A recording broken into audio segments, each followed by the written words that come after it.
You're listening to an event from the U.S. Institute of Peace, part of the USIP podcast network.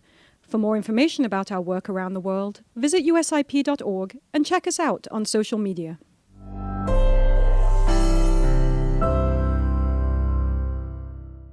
Ghana's Minister for Foreign Affairs and Regional Integration and members of the Ghanaian delegation, Ghana's ambassador to the United States of America, President and senior officials of the United States Institute of Peace, members of the Diplomatic Corps, distinguished invited guests, ladies and gentlemen.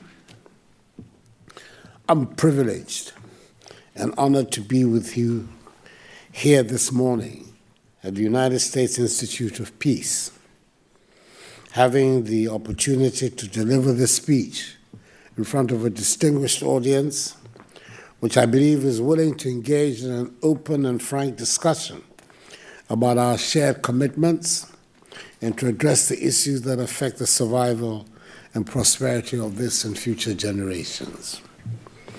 I'm aware that I've come to Washington at a sensitive time in the life of this great city.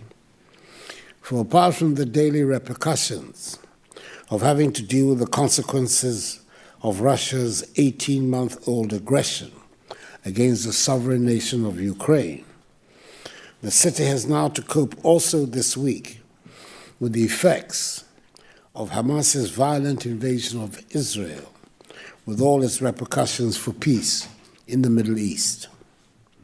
Ghana, like all civilized countries, is firm in her support of Israel and indeed of Ukraine in these difficult moments of their national survival.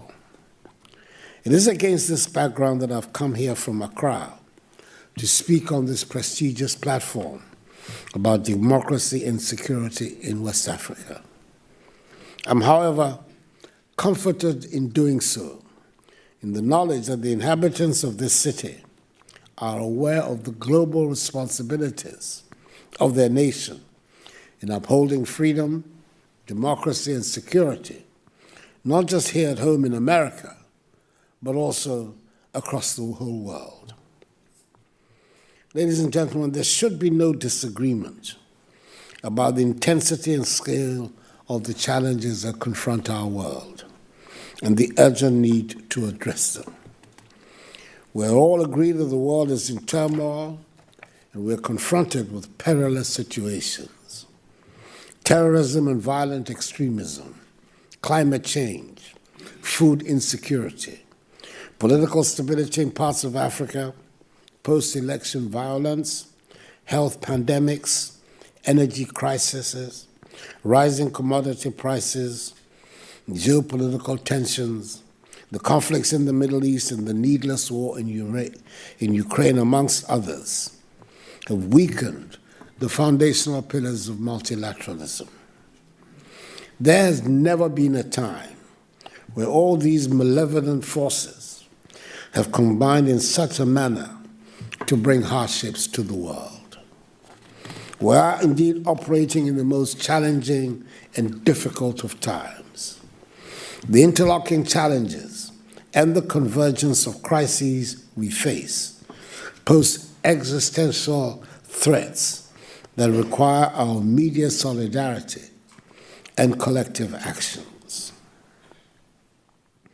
The challenges we face are many and diverse, but I intend to use this morning's opportunity to highlight briefly two of the most significant issues testing the African continent's resolve: terrorism and violent extremism in the Sahel and coastal West Africa and its impact on security, and the regression of democracy in parts of Africa. I've chosen to focus on these issues because we have virtually run out of time to work together in the spirit of multilateralism. If we do not renew our commitments to build, keep, and consolidate peace and democracy all over the world, we would have to brace ourselves to live in a new and more dangerous world today and in the future. In Ghana, political instability described much of the early decades of our independence, and we became notorious for sampling every and any type of political experiment. The instability was coupled with the collapse of the economy and led to the exodus from the country of many of our citizens and professionals. I'm happy to state, however, that for the past 30 years of the Fourth Republic, we have enjoyed political stability under a liberal democratic constitution and experienced the longest period of stable constitutional governance in our hitherto tumultuous history. The separation of powers is now a real phenomenon in Ghanaian life, promoting accountable governance. The fight against corruption has gone beyond propaganda and is demanding of public officials higher levels of acceptable conduct. Efficient public services are now within reach. We have in this period experienced through the ballot box the transfer of power from one ruling political party to another on 3 different occasions in conditions of peace and stability without threatening the foundations of the state. The Ghanaian people have manifested in this era their deep attachment to the principles of democratic accountability, respect for individual liberties and human rights, and the rule of law. It has also brought with it more or less systematic economic growth and boosted immensely our self-confidence. We're making systematic advances, especially if you consider that we have just celebrated our 66th independence anniversary, and we're able to say that we are indeed making significant progress. For the first time in a long while, young people can make long-term plans and live out their dreams without interruption. In much the same way, businesses can think ahead, begin to think big, and be certain that the laws of the country are not subject to capricious changes. We're all much more relaxed in the knowledge that we live under a regime of the rule of law, and that when disputes arise, as they would in all human endeavors, they would be settled fairly. We have not gone to this stage easily and without difficulties. If I were pressed, I would mention in particular the electoral process as the greatest source of potential instability. The trigger for many wars and disputes around the continent can be traced to dissatisfaction with the conduct of elections. We in Ghana have gone through our own traumas about elections. There have been boycotts, there's been anger, and there have been famous election petitions before the courts. I say, however, we have a reliable electoral system which is systematically improving and deserving of the growing confidence of the people. We know that the electoral process remains for many African countries one of the weak links that pose security threats to our democracies and the stability of our governance. But, ladies and gentlemen, one of the greatest threats to our democracy has to be the proliferation and sophistication of terrorist networks in Africa. They should not only be a source of great concern to the continent of Africa, but they should also be of concern to the rest of the world. Even more concerning is the fact that these terrorist groups are evolving by the day as they scramble to control more territories and natural resources, especially in peripheral communities where the lack of effective state presence and control creates conditions for penetration and ultimately radicalization. Africa has become the center of attraction for terrorist groups which are multiplying in the region, following defeats suffered in other parts of the world. Nowhere is this more evident than in the Sahel. In addition to the numerous attacks orchestrated by these armed criminal gangs, their presence in the region fuels violence along communal and sectarian lines in countries such as we're witnessing Burkina Faso, Mali, and Niger. And in the insecurity engendered by the armed groups has resulted in rising levels of displacement of populations in many parts of the Sahel. The fight against terrorism has to be a global fight. We must pull all our resources together to confront a common enemy. The resources dedicated to counterterrorism have to match the resources available to the terrorist groups. The menace caused by terrorism is such that we must share the burden of the fight to be able to incapacitate the terrorists. Our failure to do so leaves the entire world in danger of a spillover effect of terrorism and violent extremism. This is a time for a global coalition of democracies, a coalition of the willing, determined to banish the specter of terrorism and violent extremism. The 11 member states of the 15 member states of ECOWAS, the 4 military-led states having been suspended, despite the considerable economic difficulties confronting each of them, have made clear their willingness to take the fight to the terrorists if they were sufficiently empowered. The terrorists, as we all know, were chased out of the Middle East and Afghanistan before taking refuge in Muammar Gaddafi's Libya, from where they fled across the Sahara to find refuge in northern Mali after Gaddafi's downfall. They have spread their pernicious influence eastwards and southwards, with the coastal states of West Africa their ultimate destination. They can be chased out of West Africa and the Sahel too. Foreign troops would not have to be involved. West African troops can do the job. The Accra Initiative is a good example of indigenous self-help. Comparisons, they say, are odious, but some cannot be ignored.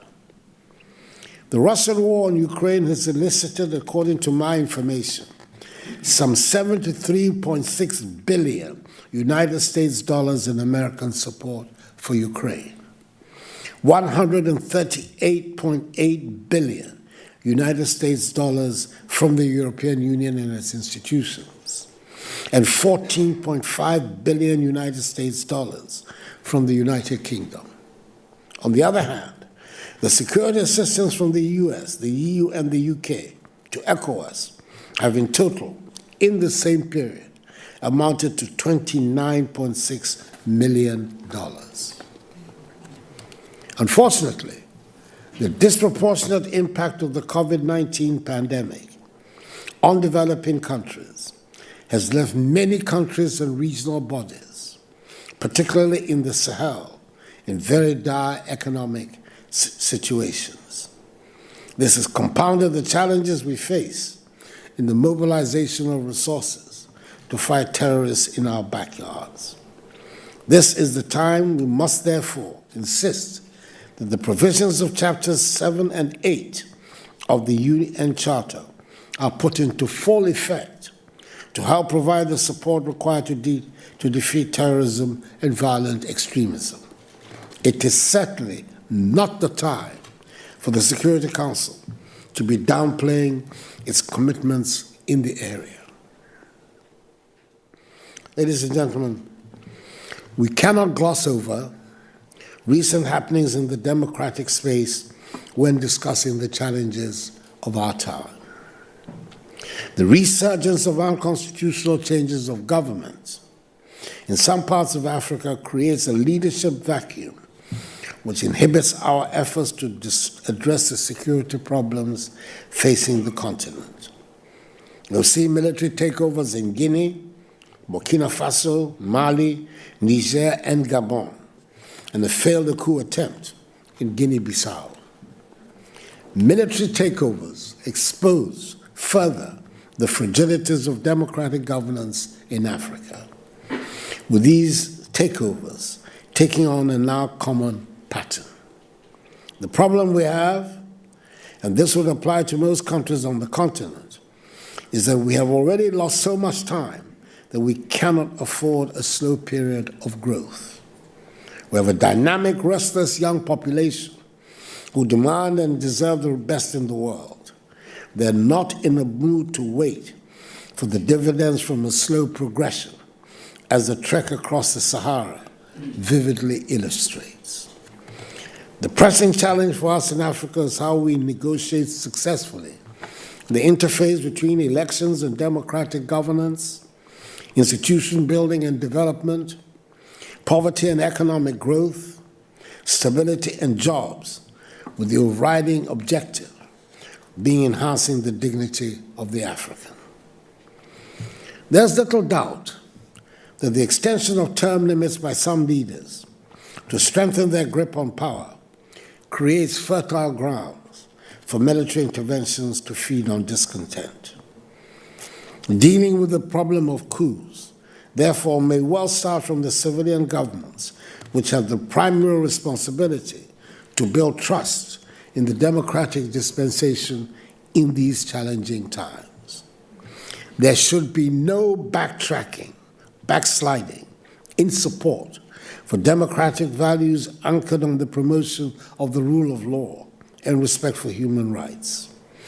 And when the coups do happen, we must extend collectively the needed support to the transition process, including in the Sahel, where the military, having tasted power, seem reluctant to restore democratic rule.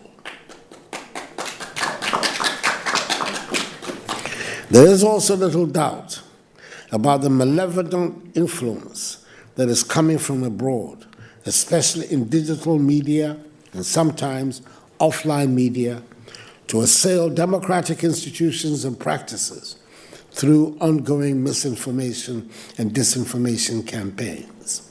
It appears to be the prelude for another great power scramble for Africa. Ladies and gentlemen, the United Nations Security Council has a most important role to play in confronting the challenges I have highlighted. Regrettably, the Council is constrained by its anachronistic structure and methods, which undermine efforts to tackle contemporary challenges in the most effective manner. The conversations around reforms, which have been going on for 3 decades without an end in sight, must therefore yield real changes to the structures of the Council to make them innovative in approach. The current structure of the UN Security Council represents a long-standing injustice towards the countries of Africa, and the time is long overdue to address it. It is obvious that the contemporary world has moved on significantly from the post-1945 world, which gave rise to the birth of the United Nations and the structure of the Security Council. The world of 2023, and even less so that of 2050, is not the world of 1945. The crisis of the multilateral financial institutions and the United Nations system, which were born from the rubble of the Second World War, is a deep crisis. It will continue until a fair system is put in place, a system that reflects the new balances, no longer based on who lost or won the Second World War, but on the major contemporary and future balances. These balances must take into account new realities, such as demographic dynamics or access to resources in the context of scarcity.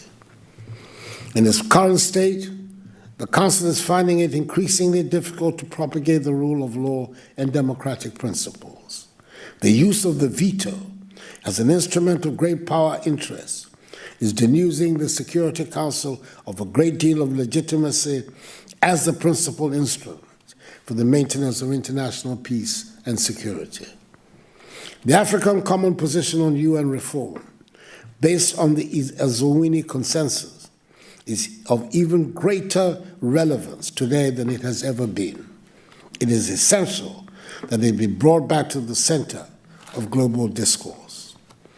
It is only through the reforms that are set out in the African Common Position that will enable the Security Council to be effective in meeting the challenges of our time.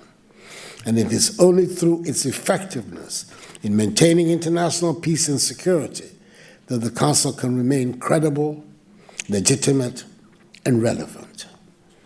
I believe strongly that despite its numerous challenges, Africa is on the cusp of building a great new civilization, which will unleash the considerable energies and huge potential of the African peoples so that they can make their own unique contribution to the growth of world civilization.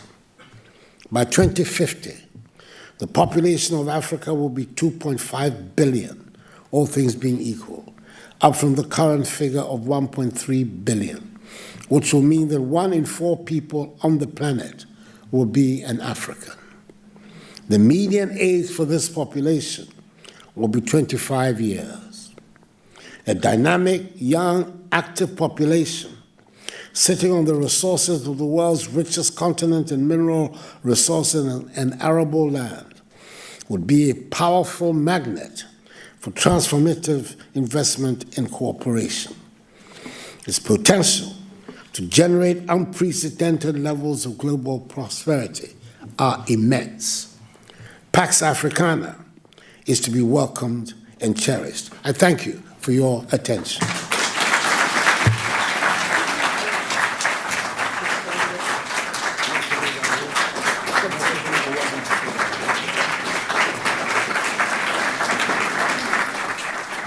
Congratulations on a wonderful speech. Thank you very much.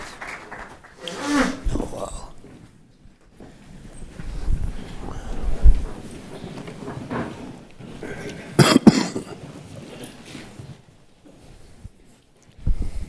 Mr. President, thank you very much for a very thoughtful and wise speech about the challenges that exist in Africa and the challenges to the global community. This morning, I'd like to ask first about democracy in Ghana and in Africa, and then move to the issue of international political and economic reform, which you've touched on, and then finally talk a little bit about how the United States can be a stronger and better partner with Ghana and Africa. Mr. President, you made a lot of the Ghanaian history of democracy, and indeed Ghana stands out today as one of the continent's strongest democracies. But we've seen over the last 3 years in Africa, mostly West Africa, 7 countries face military coups, most in your neighborhood. I'd like to ask, what is the foundation of Ghana's democratic strength? And why are we experiencing democratic regression and backsliding in other parts of the continent? Secretary, first of all, thank you. Thank you very much. And once again, thank you for the opportunity to come to this very prestigious institute to talk about matters of great concern to all of us. 4 years ago, all the 15 states of West Africa had democratically elected leaders. And when you think about, for instance, in my own country, the turnout of people at elections, the numbers are very high. In the 8 electoral consultations we've had in Ghana, we've never had less than 70% of the registered electorate turning out to vote. I think that in itself is a very strong indication of the popular attachment to the institutions of democratic government and to change. And in Ghana's case, as I indicated in my speech, that process meant that on 3 separate occasions, we've had a government in office being taken out and an alternative party being brought into office by the will of the people expressed through the ballot box. The last such change in Ghana is what brought me to office in 2017. So the attachment of people to the process is something that is well documented, and their understanding of what the process means for them and their lives is also well documented. They recognize that they have it in themselves to be able to effect change if they so wish. So the jury is out on the next one. There's another one out. And I'm not here to blow the trumpet of my party's new candidate, but I think we have a good chance of being able to survive that experience. But nevertheless, the point that is being made is that not only is the understanding is there, but the effect of it is also very, very strong. That has been the foundation in Ghana, and that has been the foundation of the last 30 years of our existence. And it is against the background of systematic instability in the 30 years before, right from our beginnings, which we began with the one-party state and then had a series of military interventions in our governance until we arrived at the consensus in the Fourth Republic that has given us this long period of stable constitutional governance. Fortunately also, it has witnessed a systematic expansion of the national economy. There's still a lot of work that has to be done to produce a transformation in the social economic circumstances of our people, which is our collective goal. But a significant amount has been done, which has indicated that yes, this is the path that would most assuredly bring us both progress and prosperity. The circumstances are not the same everywhere in West Africa. We've seen in the countries which have been the target of coup d'etats recently, Guinea, Mali, Burkina Faso, Niger, which is the most recent one. Countries that have had a very different history, a history where consistently military interventions, right up until very recent days, have been part and parcel of their body politic. It's unfortunate, but that is the reality that we're having to deal with. And it's also been a period where the development, the capital D, that the people are looking for have been difficult to come by. So the intervention of the soldiers in the lives of these countries is one that I would always hesitate to use the word justified, but can be explained. And that is the tragedy of what has happened in those countries. So we have a twofold problem to deal with. One, how can we solidify democratic institutions in these countries? And at the same time, and as part and parcel of doing so, how can we generate and engender the economic development which is at the heart of people's preoccupations? In my mind, it is a fusion of these matters that really can explain the developments that are taking place on the continent. Those of us who are committed to the principles of democratic accountability, of wanting democratic institutions to be at the forefront of the governance systems of our countries, we have a lot of responsibility in making sure that, first of all, in our own backyards, we don't go back on this commitment. We don't have somebody who's elected into office who then turns himself out to be somebody who's looking for authoritarian solutions to problems, but is prepared to continue the open society, the broad framework of democratic engagement, and that therefore will stick to the institutions of the Constitution of democratic development. That's an extremely important part, and at the same time invest in development. One of the major investments that we have made in Ghana since I took office has been in our educational sector. We have spent nearly the equivalent of about 120 billion cedis on our education since I came into office. We have expanded significantly the numbers of people who are within the educational bracket. When I came into office, 830,000 people were in secondary school in Ghana. Today the figure is 1.4 billion, 1.4 million, because of the policy that my government introduced of opening up secondary education to state-sponsored education, that everybody could go to, you don't have to worry about fees. Until I came, 100,000 Ghanaian young men and boys and girls were dropping out of the educational ladder at the level of junior high school because they couldn't afford fees to go to senior high school. That has been taken off. And therefore, those numbers are now being captured within the educational system. I think it's an important comment on how state resources are being used. Because at the end of the day, it is this empowerment of the people that will enable the reforms and the transformation of the social and economic circumstances of our country to take place. So these are some of them. Yeah.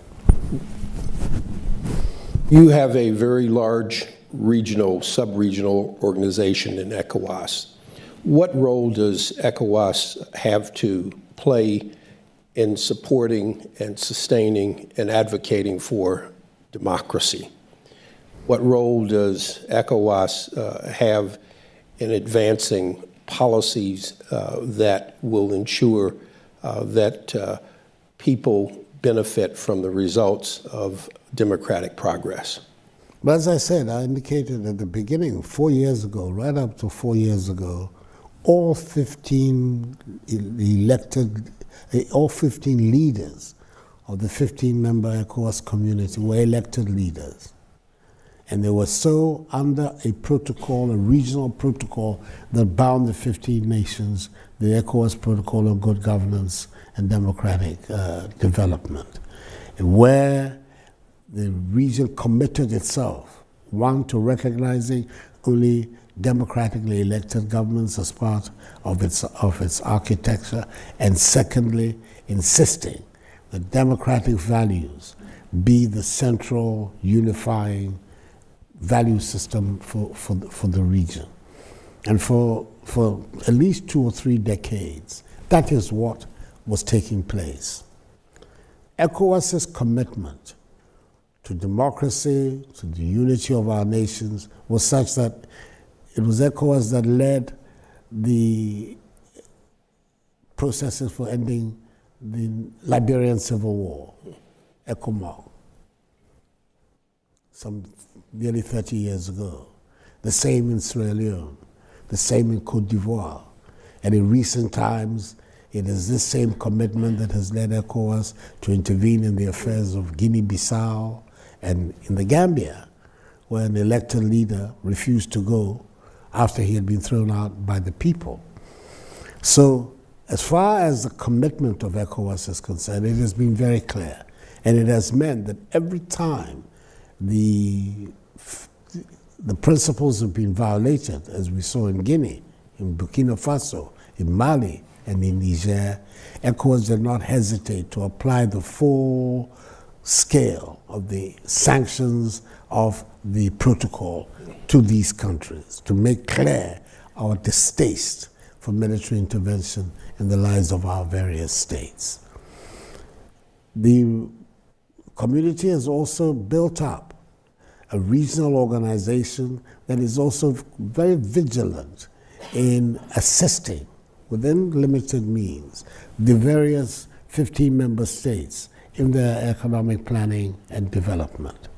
We've had a customs union created out of ECOWAS, the ELPS. We've had a West African power pool created out of it, where we share our energy resources.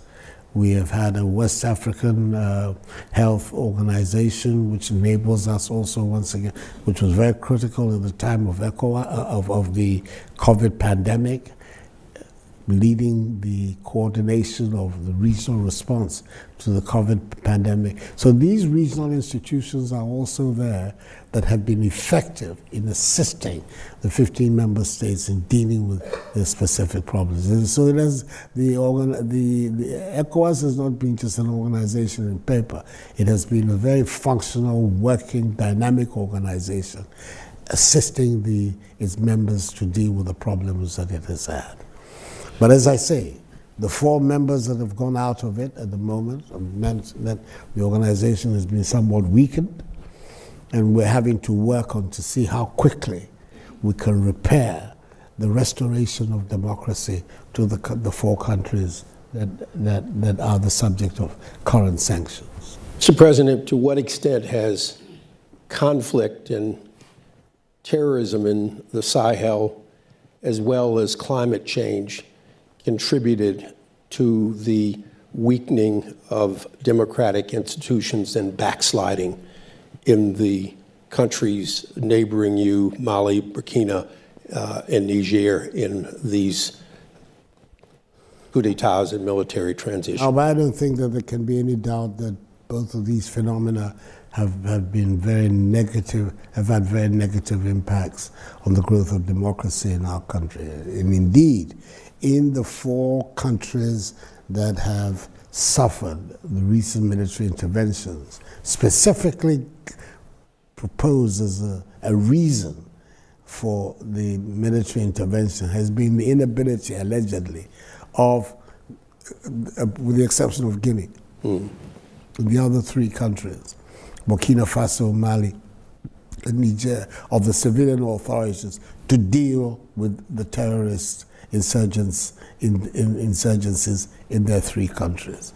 So the connection between the insurgencies and the military interventions have been themselves openly proclaimed by the military. Whether they are a pretext, whether they're genuine, history is what will determine. Because unfortunately for us, in each one of these countries too, far from the arrival of the military contributing to the pushback of the terrorists, they seem to have actually accelerated the expansion of terrorism in their various countries. We've seen that in Niger, that since the downfall of Mohamed Bazoum, the terrorist insurgency in Niger has spread quickly and more widely than when he was in office. We've seen the same thing in Mali. We've seen the same thing in Burkina Faso.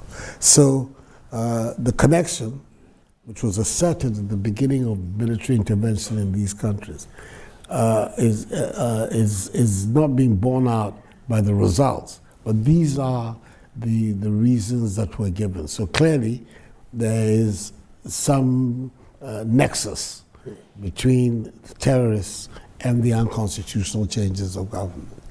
As far as the climate crisis is concerned, the climate crisis is it is of course a global crisis, but in West Africa it is a crisis of great import for each one of our countries. It's having a devastating impact on many parts of our agricultural development. It has led to the drying up of Lake Chad, a huge water source that has dried up and has led to the displacement of millions of people across West Africa. It's having a very deleterious effect on our economic growth and prospects. So it is very much part of the existential threats that now confront our various countries, both the terrorists and the climate insecurity, climate change and the insecurity it brings about. So we're having to try to deal with all these multifaceted problems. So many balls being thrown up in the air at the same time. But this is what we have. And this is what we have to deal with, and that's what some of us are trying to do. How do you respond to Americans or European officials who say, why should they be concerned why should they be concerned about the matters of West Africa, the coups, and the challenges that exist in that part of the world? What's your response to those who say we've done enough, it's the responsibility of the leaders of the region to handle these problems? Why should there be global concern about the challenges you face, and what's the impact on the global community? I don't think there can be any doubt, Secretary, about the responsibility of the leaders of the countries for the problems in their own countries. There can be no doubt about it. Everybody is responsible for the situation in their various countries. But I think that the inescapable fact is that what happens in one part of the world has an impact elsewhere. One of the major issues of politics in Europe today is the migration of people from sub-Saharan Africa into Western Europe. The barriers are being put out all over Europe against the numbers of people who are taking immense risks in crossing the Sahara on foot when they get through to North Africa, having to go on these rickety boats to try and cross the Mediterranean and getting themselves involved in all kinds of problems in Lampedusa, etc., of the Italian. These are all the effects of the difficulties that are taking place in Africa. So you sit in Europe or in America and you say that these are not your concerns. You're deceiving yourself. The people are acting in a manner which inescapably has to catch your attention. So the issue becomes, to what extent, therefore, are you prepared to assist in finding solutions to this? Or whether you think that the defensive posture of putting walls around your country is enough for you. So the reasons why people are concerned is the reasons why everything that happens in this globe concerns all of us. We are in an interconnected, we talk about a globalized world. What does it mean? It means that things that happen here in America can have their impact in Africa and vice versa. So it is better for all of us to have that conception, to have that mindset that recognizes that at any one stage, we're required to be concerned about what is happening in one part of the world vis-a-vis another, because we're living on the same planet. We are responsible for less than 4% of global emissions. The industrialized world, the Western world, is responsible for some 76 to 78% of global emissions. And yet, efforts are being made which require us to take a disproportionate lead in finding solutions to this phenomenon. It may be the best situation for us is to say that, but this is not our problem. So let it be the resolution of those who created the problem in the first place. So, I mean, for instance, we're told that we should discontinue the development of our fossil fuels. But our fossil fuels are not the ones that have given rise to the emissions of the world. Ours are largely dormant. So why should we agree to terminating their development? These are all problems that we're all having to face together. And I think that the better, the sooner the mindset becomes a more collaborative mindset, the better it is for the human race. Mr. President, you're right. Global solutions are required for many of the challenges that we face around the world today. You talked in your comments about the need for reform of international institutions, both the political institutions and the financial institutions. In your estimation, what would a restructured UN look like? What would a restructured UN Security Council look like in your view? And what are the ways of really pushing for this today? The Biden administration has come out and clearly stated that Africa, deserves deserves a permanent non-veto holding seat on the Security Council. Is that adequate? Is that sufficient? I think that what is Africa? I think that those words in itself tell you about the limitations of the policy that is being advocated. The veto power of the 5 nations is clearly one of the problems of the international situation today. The big problem there is about the Russian invasion of Ukraine cannot be dealt with by the Security Council because Russia is a veto-wielding member of the Security Council, and it refuses to allow this matter to be debated and deliberated at the Security Council. The Security Council that is supposed to be responsible, principally responsible for the maintenance of international peace and security, is unable to act in one of the most important international events of recent times, the Russian aggression against Ukraine. That cannot be a satisfactory situation for anybody who has the interests of the global community at heart. And it means, therefore, that the reforms that have to be undertaken by the United Nations, I think the most fundamental of those reforms is that we have to get rid of the veto. Yeah. Majority rule on the Council? The majority rule on the Council. Expanded permanent membership? Absolutely. Yeah, this is the way in which we will have a Security Council that is truly representative of what is going on in the rest of the world. When the people met in San Francisco in 1945, Ghana, we were under colonial rule. You look at the records of the people who took place in San Francisco, there's no mention of Ghana. Even in its colonial name, Gold Coast, were not there. And there are lots and lots and lots of virtually all the countries of Africa were not present, and many, many parts of Asia were not present. So the formation that took place there, relevant as it must have been for those who had initiated and concluded the Second World War, did not take into account vast stretches of humanity.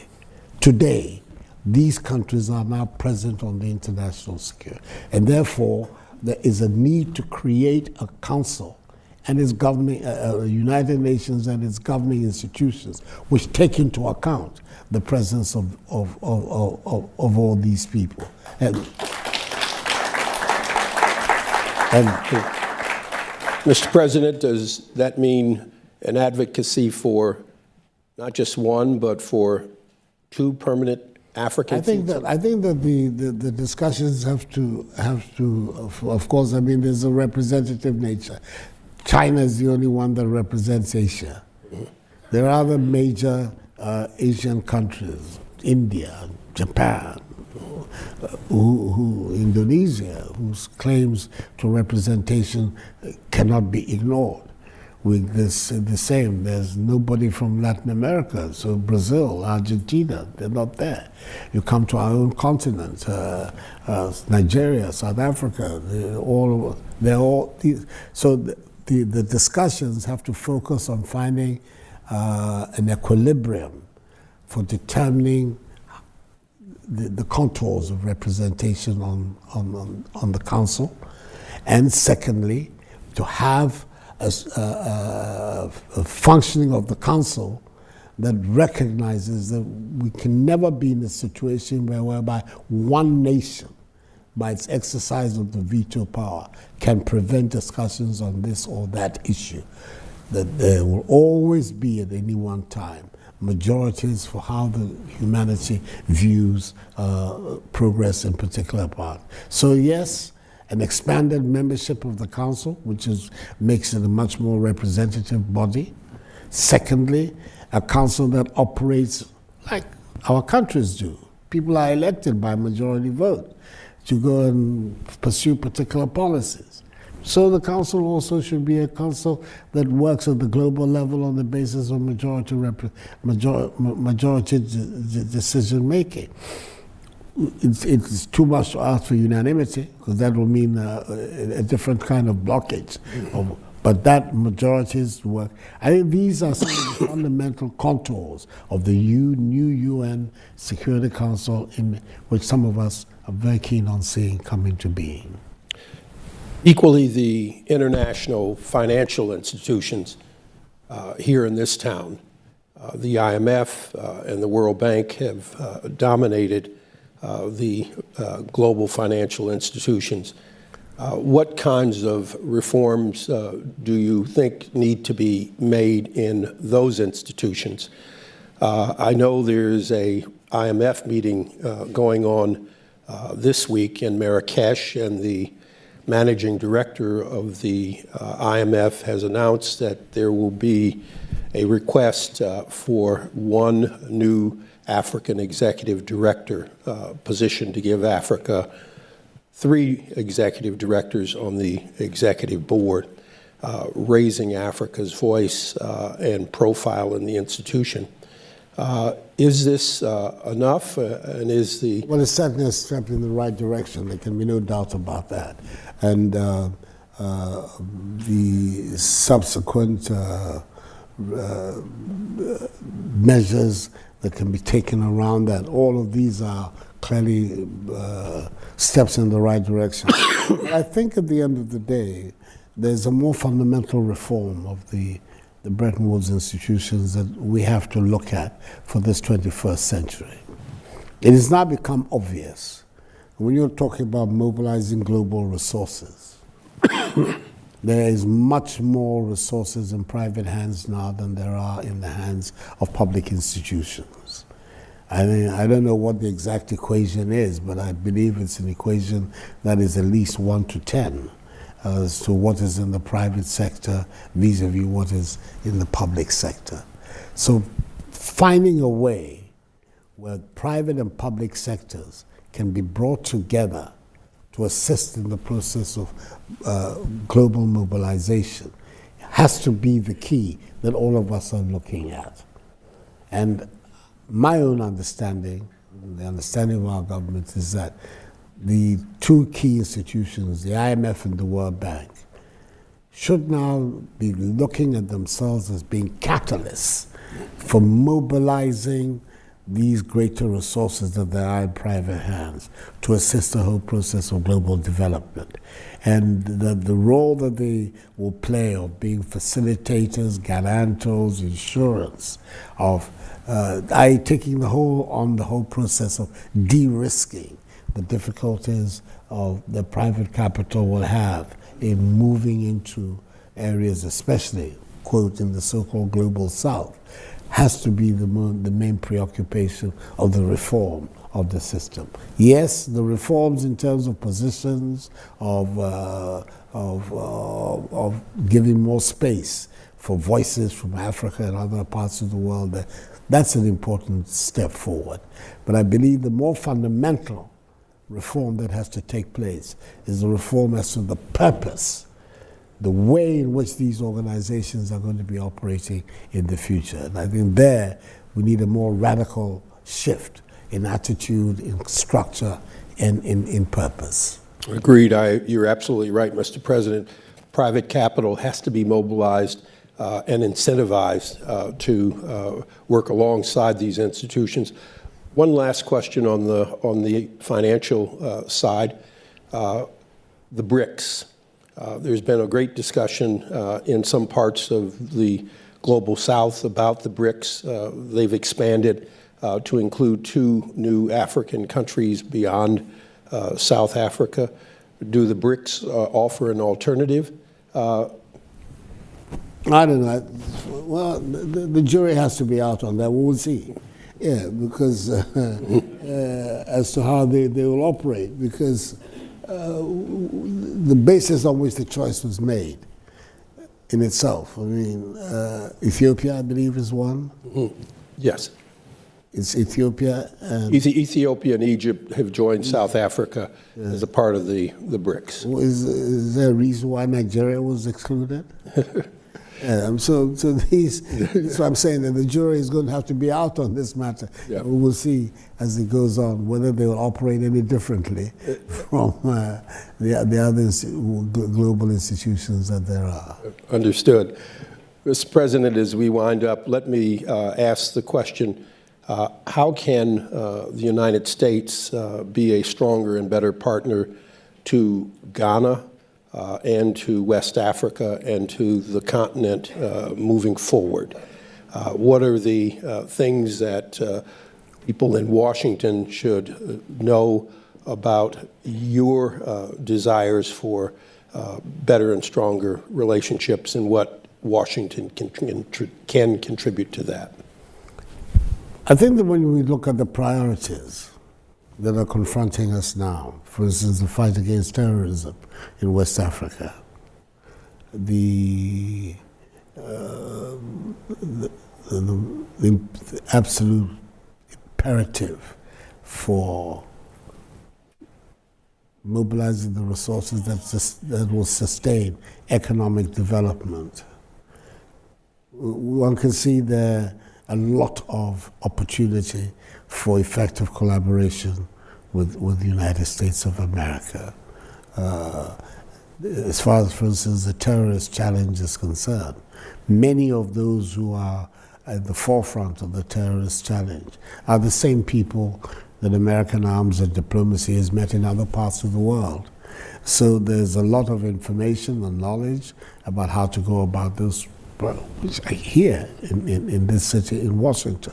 And it would be obviously of great use to countries like my own to find some way of tapping into that knowledge and expertise. The American influence on the multilateral institutions, the development institutions, whether it's the IMF, World Bank, and the others, is considerable, as we all know. And therefore,